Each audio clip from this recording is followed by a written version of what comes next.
In the early 19th century, the quiet farming community of Adams, Tennessee, became the setting for one of the most infamous hauntings in American history. The Bell Witch haunting is a chilling tale that has been passed down through generations, filled with terror, unexplained phenomena, and a vengeful spirit. John Bell, a prosperous farmer, lived with his family on a large farm. In 1817, strange occurrences began to unfold. It started with unexplainable sounds around the Bell property, faint knocking and scratching noises that seemed to come from nowhere. The disturbances grew louder and more frequent, escalating to the point where the entire family was terrorized. One night, the Bells were awakened by the sound of something gnawing on their bedposts. John Bell and his sons would search the house and grounds but found nothing. Soon, the entity's presence became more aggressive.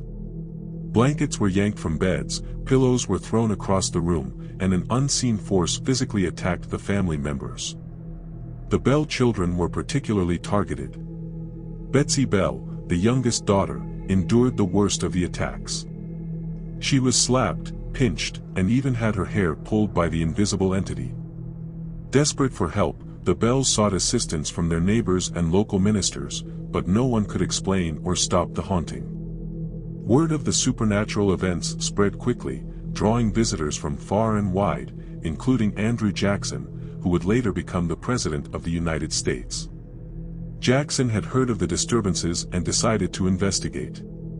Upon arrival, his entourage experienced strange occurrences and were so unnerved that they left before spending the night.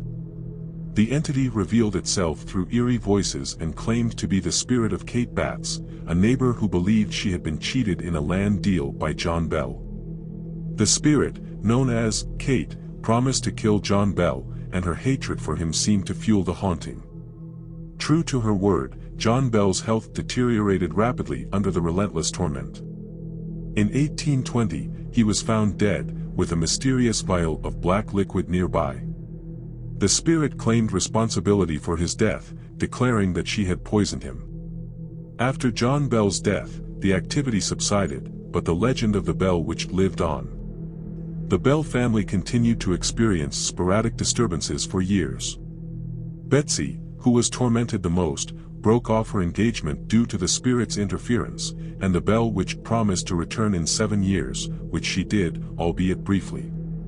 To this day, the story of the Bell Witch remains one of the most compelling and terrifying accounts of supernatural activity. The Bell Witch Cave, located near the old Bell Farm, is a popular destination for those curious about the haunting. Visitors and locals alike have reported strange occurrences, further cementing the legacy of the Bell Witch as a chilling reminder of the unknown forces that may lurk in the shadows.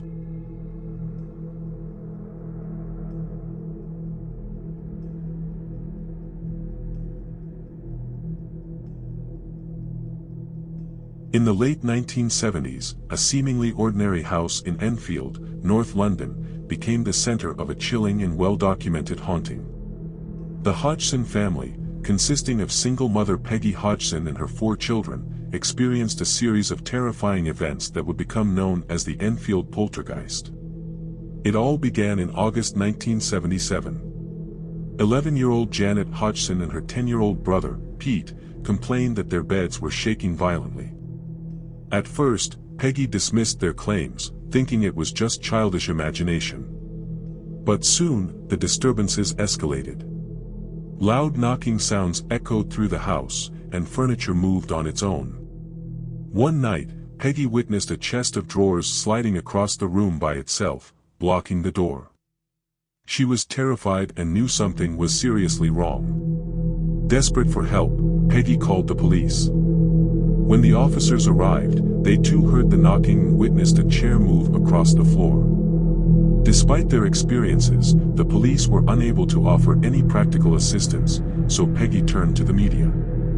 This caught the attention of Maurice Grosse and Lyon Playfair, 2 paranormal investigators from the Society for Psychical Research. Grosse and Playfair spent considerable time at the Hodgson home, documenting the events. They recorded hundreds of hours of audio and took numerous photographs, capturing some of the phenomena. Janet seemed to be at the center of the activity. She was often seen levitating, thrown across the room by an unseen force, and even speaking in a deep, gravelly voice that wasn't her own. The voice claimed to be Bill Wilkins, a man who had died in the house years earlier. The investigators, along with several witnesses, including journalists and neighbors, saw and heard things they couldn't explain. Objects flew through the air, strange noises filled the house, and Janet exhibited signs of possession. The family was tormented nightly, and their lives were turned upside down. Despite the extensive documentation and numerous witnesses, the case was met with skepticism. Some believed the children were playing elaborate pranks, while others thought the investigators were exaggerating their findings for publicity.